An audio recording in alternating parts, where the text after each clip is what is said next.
my friends, and welcome back to Learning Torah Lishma. You know,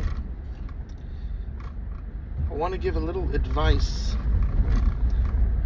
for the youngsters, the people under 18, that they're not a baby, but at the same time,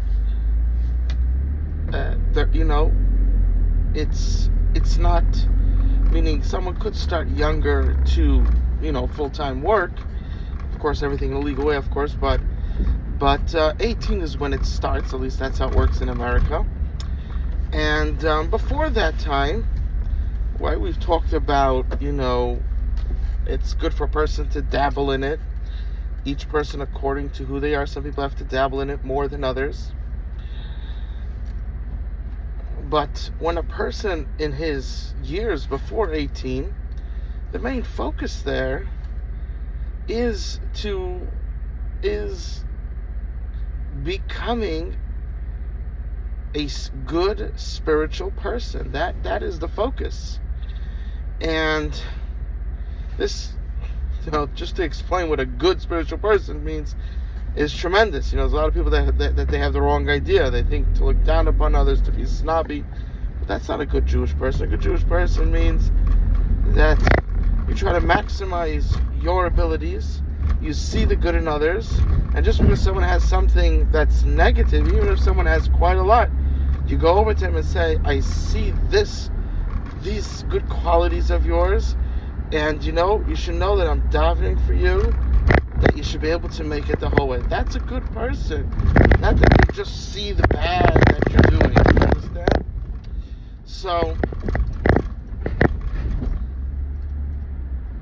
So this is what a person's focusing, before 18. This is a very big focus, of course, throughout your whole life, but there's a certain focus because that's the time that you're in yeshiva, you're in Jewish school, and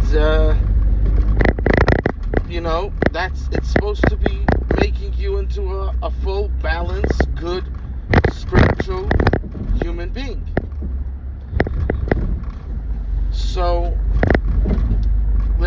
there's people that today the world's a very shallow place. You could have someone that goes to, the girls are, wow, it's Brisk, wow, it's Smear, wow, it's BMG. But the boy could literally be dumb, ugly, and poor. You understand? So, he could be a nice person.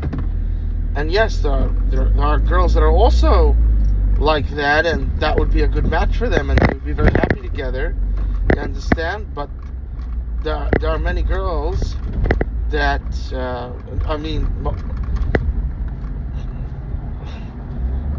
especially today, people are in general smart.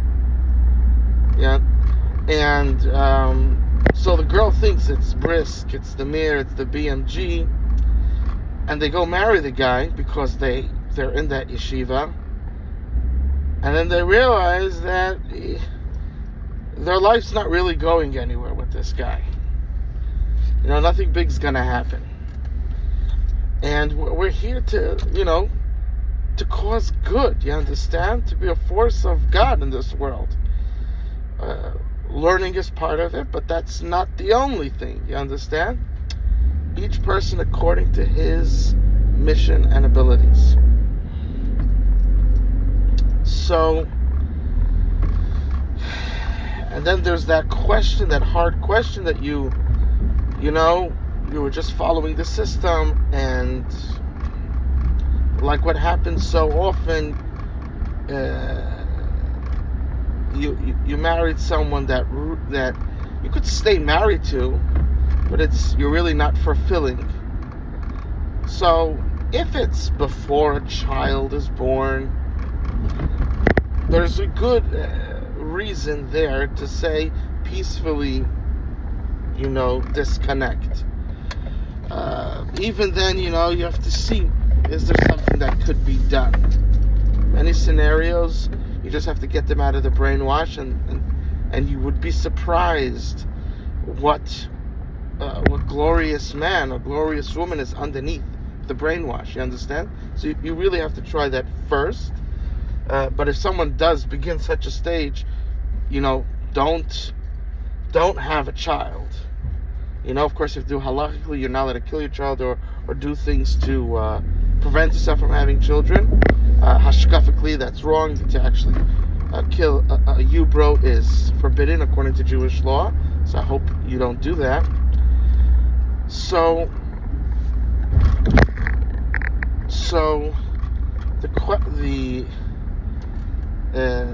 while if you see that you're in that figuring out stage, you're just not sure.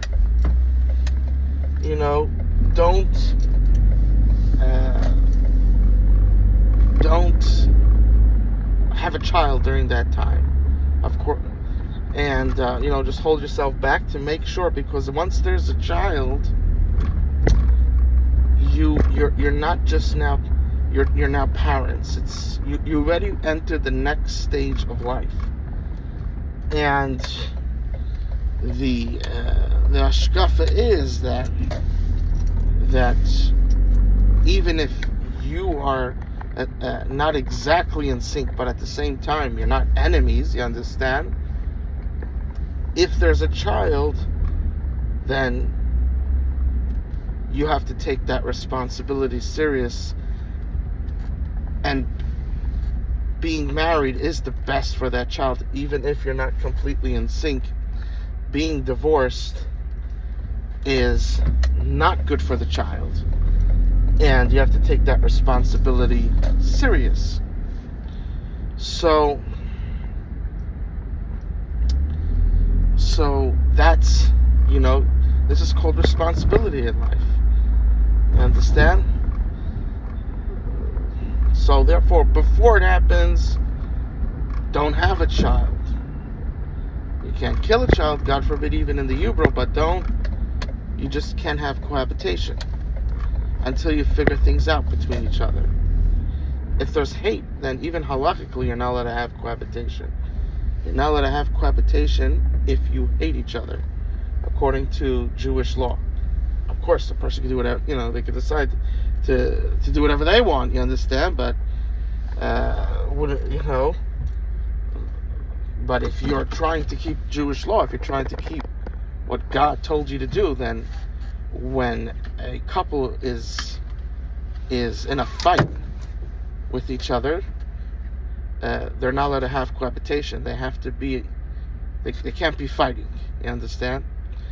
Of course, the best scenario is that they should be in harmony, So, someone, when they just get married, and they realize it's not the right one, and there's no child, so now even if there was, you're just trying to figure out, but when there is no child, now you're trying to figure out, should we continue, or should we, in a nice way, separate? You just can't have cohabitation. I mean, physically you could, but that would be irresponsible, because once you have a child, now you just can't just think about yourself. Now you also have to think about the child. You have to take responsibility for that. So that's that. Now, again, I want to stress that the main focus should be to remove the brainwash, like what we talk about, and you'll be surprised that it could be you got together for all the wrong reasons. It was all about, he went to this yeshiva, he's taller than me, he has this family, and you really neglected the person. You didn't really focus well when you met them, when you were with them, on the person. You understand? But at that same time, it could be that Hashem intervened, God intervened, and still made sure that you married someone that's that you can have a wonderful life with, but you need to do some work to remove the brainwash from both of you. You understand? And you would turn into higher level people, and you could have a wonderful marriage. So you got to take some time. Now, getting back to advice for the youngsters before 18. So, people know if they go to BMG, if they go to Brisk, if they go to Mir, they go to yeshivas that have big names. You understand? There's a lot of people there. Or it's like, part of the Brisk branch, or it has these big names. The Shatchanim are waiting online for you. You understand? Are you open yet? There's, so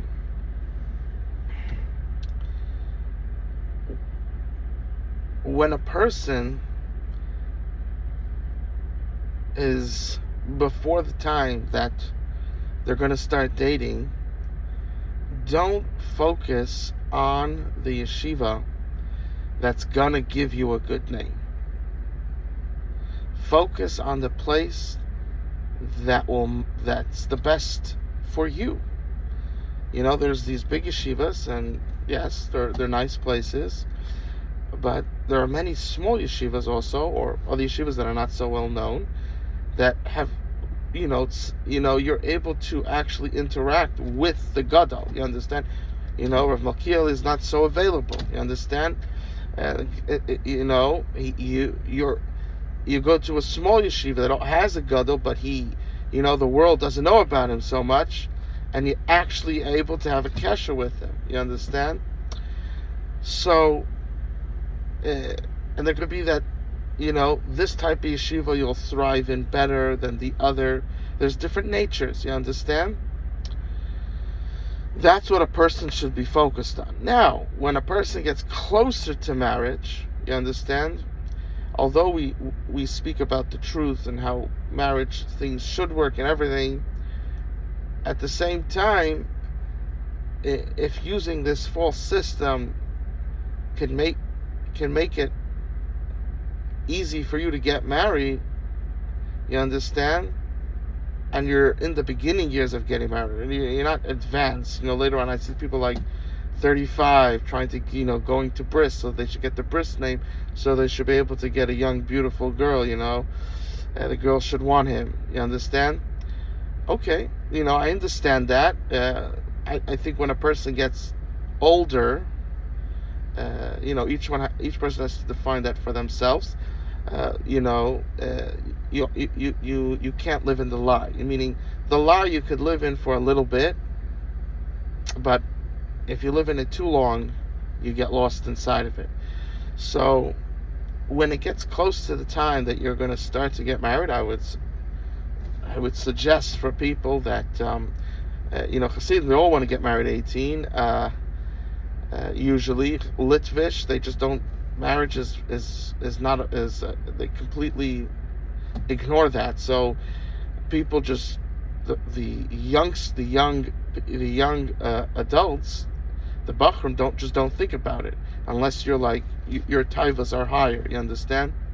And therefore it like kicks in sometime after 20. You understand? They should know that get married. Of course, you should work to get married at 18, even if you didn't have the proper chinuch in encouragement and talking about and about marriage, and you should try to get married early. Absolutely. But at the same time, I'm saying when you're gonna be, when you're up to marriage. And now a person, so for all those years you were focused, because that was before marriage, you were focused on, a place that will maximize you as a good spiritual person. Absolutely, but now when it comes to marriage, you want to pop into this yeshiva, Some of the yeshivas, they make it difficult. They don't appreciate marriage so much. They appreciate more the building. That's their choice. But if you want to get that in, let's say BMG, you have to wait 6 months, whatever it is, 3 months, depending on when. I don't know exactly how it all works. Okay, that's and a person wants to do that, and so that shidduchim should go easier. Totally understand. And if even if a person did that when they were older, that's their decision. But especially when a person is young, to do that is totally understandable. When a person gets older, you just can't live in the lie. You can't live there for too many years. So that's that. Now, I do also want to say there's a lot of people that think, okay, now that I need to get married, I've been in this yeshiva, I have a great kesher with my rebbeim, everything, and now let me go to Eretz Yisrael. Now let me go here or there, so for the shidduchim. I just want to tell you that if you're in a yeshiva, that the rebbeim know you there, and they know you for many years, and they feel achrayus towards you, you understand? So now, I've seen that a lot of people, they go to the big yeshivas, and they have a hard time getting married because no one there feels achrayus. They don't feel obligated to help you. But in the small yeshiva that you've been there for many years, the rebbeim there feel achrayus, a responsibility to help you get married. So therefore, I would suggest that you have to calculate it well. If you're in a place that the rebbeim feel an achrayus for you to get married, and sometimes you have to push them, you have to say, I want to get married, you understand? But if you show that you want it, they feel an achrayus, and they're going to really help you to get married, you understand? That's way better than going to the big yeshiva that has this, that all the girls are drooling over. It's better to stay where you are. Now, if you're in a place that was good for your spirituality, but when it comes to getting people married, they don't feel that achrayus. You have to question if that's a good spiritual place to grow. But if that's the scenario, then of course go to the big place. You understand? Do you? And again, just don't be so picky. There's all these different places that girls drool over. You don't have to go to the top place. You don't have to go to the top shir. Just get in. You understand? So that's so this is important, very important, because even though I mentioned it before, I just want to mention it again, because sometimes I'm like I don't want anybody to be hurt. So if someone could get married by following this false ideology, you understand, and all the girls are drooling, I'm not going to say don't do it, and even if someone's older and they want to do it, I'm still not going to say don't do it. You understand? I'm giving my suggestion that when you're young, this is a method which we just said, and when you're older, that's just my advice to you from what I see. But at the same time, I totally understand if someone does the other thing. So that's that.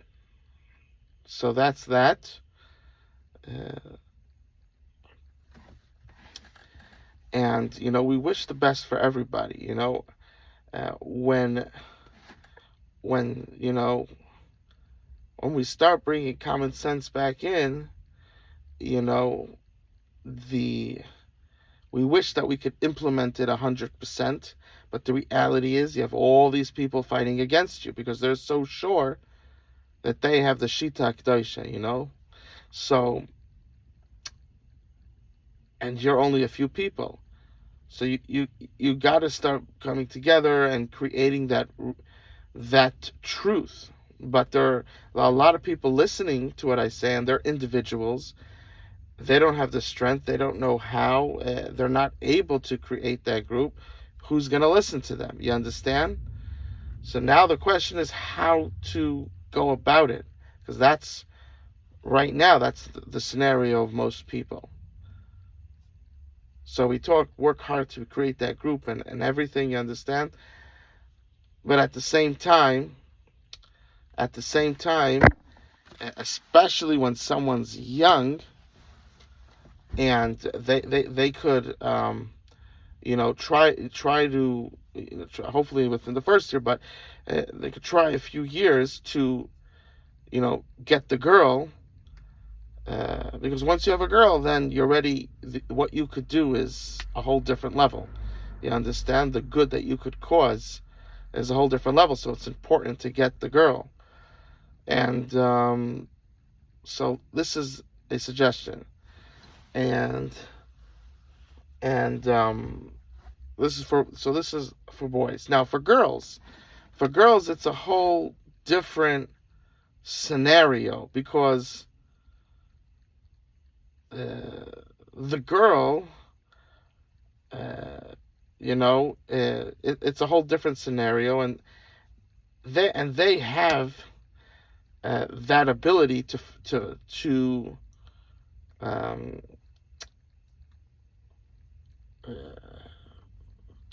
they have more of an ability to go to go in the way of truth in this scenario, and therefore they should try to do it. If they should work harder to do it, things quicker. They should follow in the way of truth, and not and they need to dabble less in this falsehood, like we discussed in Shiurim before. At the same time,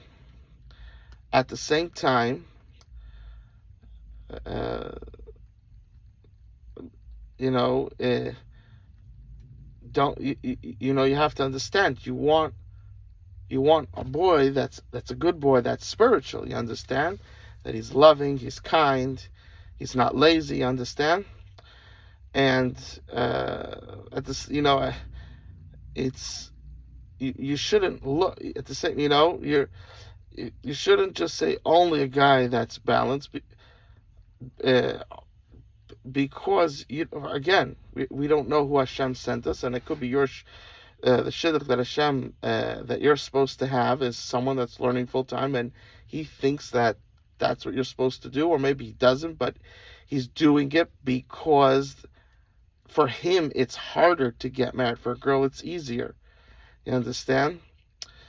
If a girl wants to get married, there's always someone that wants her. She has a automatic value. A boy doesn't have automatic value. He has to have some kills under his belt. He needs to show himself money. He has to show his chashivas. You understand? He finished Shas. He needs to show himself. Otherwise, the girl doesn't respect him. For a girl, she has an automatic respect because she's a girl.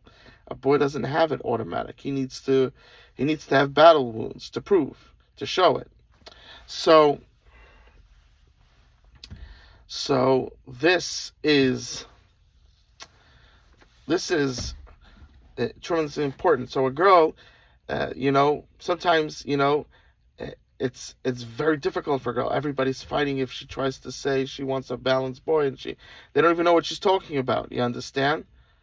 So even for a girl, there could be many scenarios that you just go with the learning boy, meaning you meet a person and then you talk to them and you see, are they completely brainwashed, or do they understand sense and they're just doing the system because they think that if they don't, they'll never get married, which unfortunately they're very successful at causing that to people. That if you don't follow them, then you can't get married. You understand? So the girl, you go out with the boy and you see, is he just brainwashed uh, maybe you could wash, maybe you could clean, maybe you could show them the truth. If not, that's the decision. That's that, as an adult, you make that decision. But in general, a lot of girls, they feel very pressured into marrying someone that's that people looking down at them if they say they want someone learning and working, and people don't want to suggest it to them. I know girls that the parents, the girl said she wants, a working learning boy, and the parents were like, no, we want you only to marry someone that's learning. And then now they're like almost 40, not married. You understand?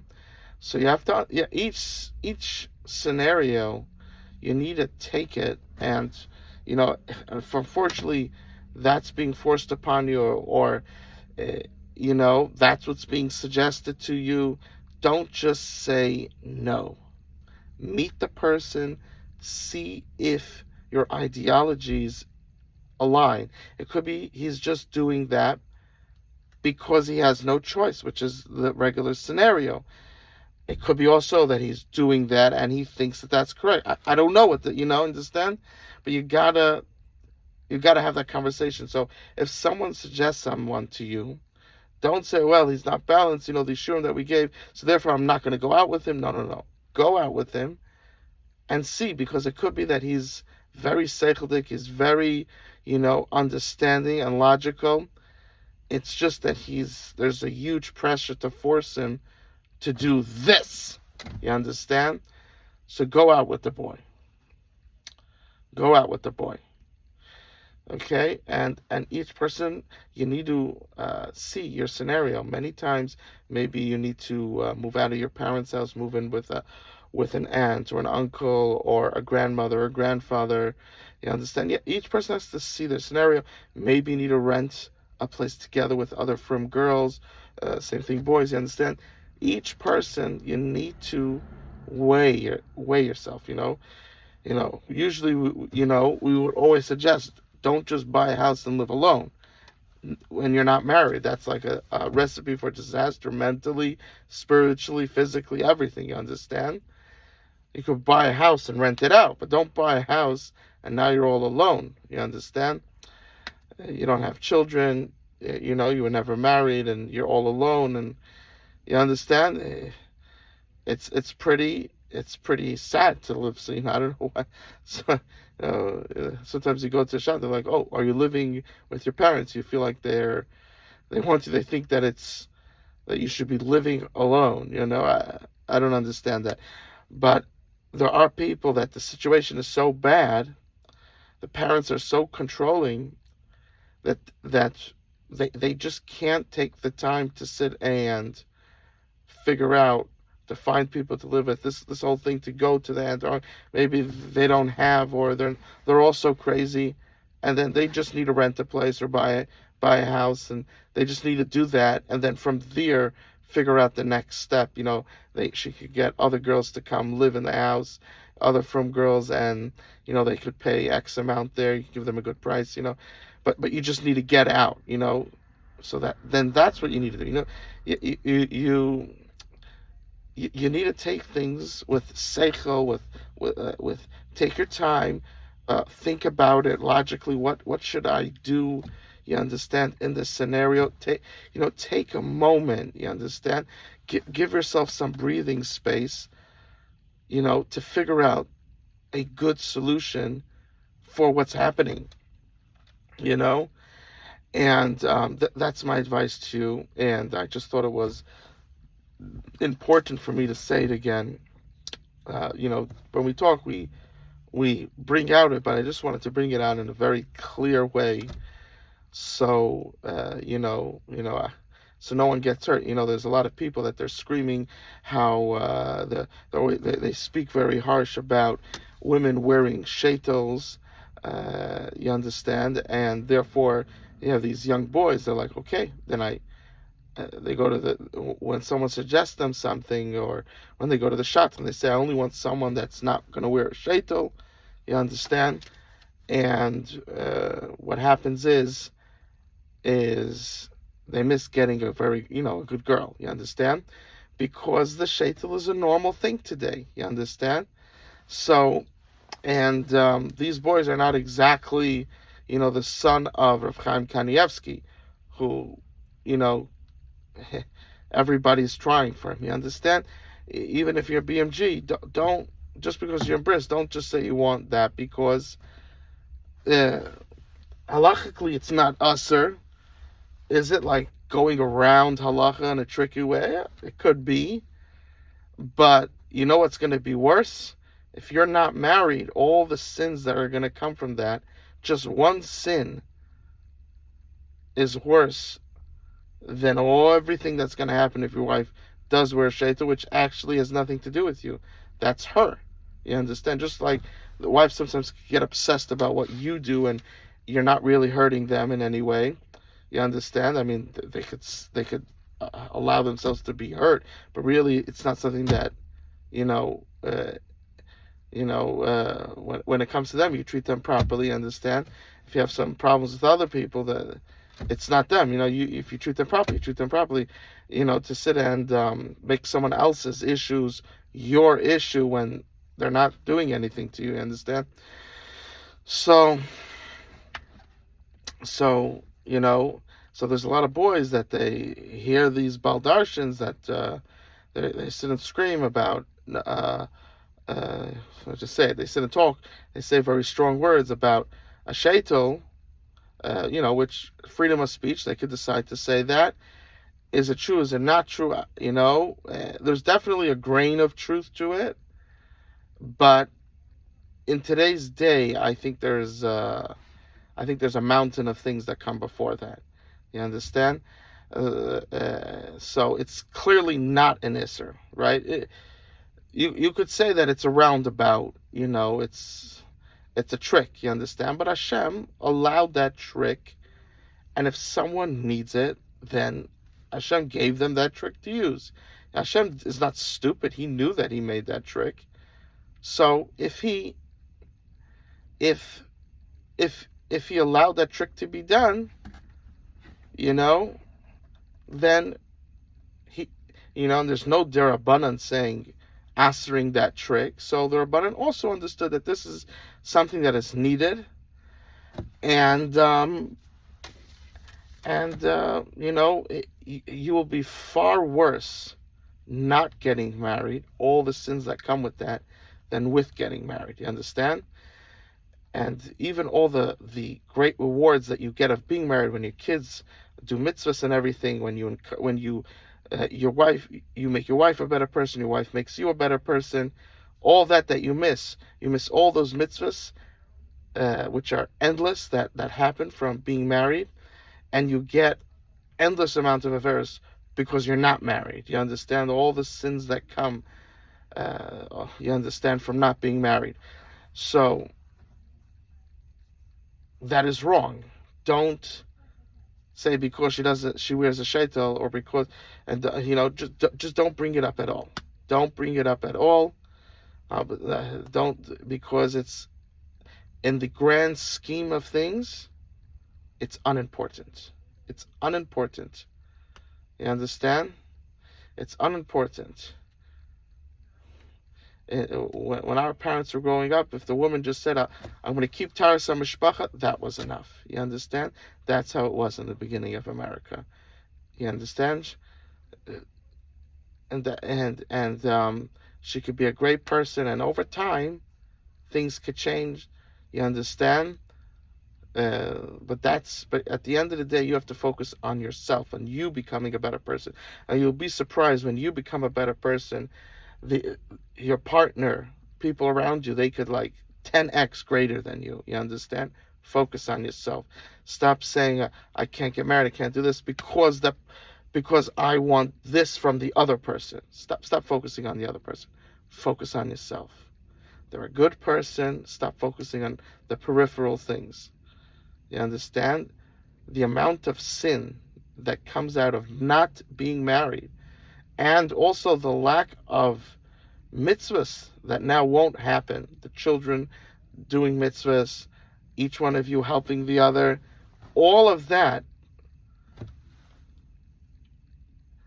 pales in comparison from that fact that she's wearing a sheitel. From the fact that, you understand, the only thing really in when you're breaking it down, right? If there was no women to marry, all the women were fry, you understand? Or vice versa, you understand? The only thing that is a must is Taras HaMishpacha. That's it. You understand? Of course, you're not saying I'm just going to get someone Taras HaMishpacha. Some people are in that scenario, and if that's the case, then that's the case. But you have to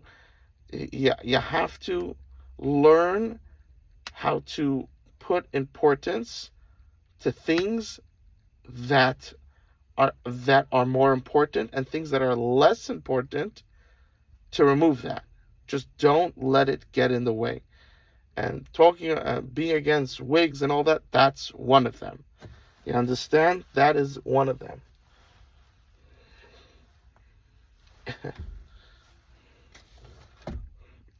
And you little nobody who's saying, I'm not going to marry, I'm in bris, but I'm not thinking that because I say I'm not going to marry the girl, now she's going to think over her life. She's not. You understand? Because this is not even an isser, even midrabanan. Banim could have made an isser. They didn't. It's no isser here. It's, for someone that really wants to be holy, in an extra, they would do that. You understand? So you trade that in for the possibility of never getting married, or getting married late, and the amount of sins that come with that is just an awesome amount of sins. Even the best people, it's just an awesome amount of sins. And you don't get all the mitzvahs, all the kids you could have had, all the helping you could have done. You could have helped your spouse, you understand?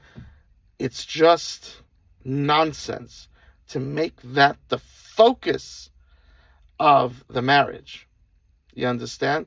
If I'm going to marry a girl or not. There are X amount of things that are a must in marriage. You understand? One of them is Taras HaMishpacha. One of them is that she's a spiritual person. She's a good person. There are X amount of things.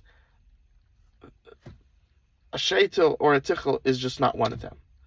And sometimes you have people, they speak about it, and as a young adult, you're like, okay, then I can't, and Hashem will just make the other thing happen. He won't. Meaning it could happen, but Hashem is not looking at that, because Hashem is looking for you to make the things that should be important, and the side things, not to focus on them. Of course, you could encourage someone, and that's what a husband and wife, it's part of being married. You're encouraging each one, to see new things, new possibilities of becoming greater. Absolutely, you understand? And especially today that a sheitel is just so common. You understand? This is like if you were living like in a Taimani place, before they got kicked out, when there was so important to wear, like the girls even before they got married were covering their hair, you understand? And they never used a wig. If you're in such a community, which doesn't exist today, if anything, it's the opposite. No one, sheitel is just so common, you understand? And then you have a whole community that is like that, and now you say, okay, I want to make sure to marry someone from that community, and you're part of that community, you understand, and you're there, okay, and you don't want to marry someone that's outside of that community, that's, by them it's normal sheitel, okay, that makes sense. But that's not the scenario in this world. The world we live in, all the girls were wigs, you understand? So I just wanted to say that, you have to learn. Just someone's going to say, well, halachically it really shouldn't be. It's all nice and dandy. In life, you have to learn to, people they're going to come at you emotionally, halachically, and in all different ways. And you need to learn how to not allow that to affect you, and to look from you have to learn to say what is the most important. What is the most important, and a few down. You understand? In the line of what's really important. You understand? And that's it. You just can't. The other things you that's part of life, that you grow together. The main focus again is you. Don't focus on the other. That's not your main focus. Your second focus is also to help them to grow, but your main focus is you growing. When it comes to doing kindness, your main focus is someone else, and the second person is you. You're extremely important, but you're the second. But when it comes to Musar and all these things, the main focus is you. The second focus is someone else. You understand? So you have to remember that. It's funny how everybody has it the opposite. When it comes to doing chesed, it's me, and then I also help other people. When it comes to Musar, it's the other person, then I also give myself Musar. It's supposed to be the opposite. So this is extremely important, and I wanted to point this out to help the youth, the young people, that they should make proper decisions, and they should have someone that actually, is mapping out the thought process of proper decisions, and they could think about it and figure out their scenario. I love you, and Hashem loves you more.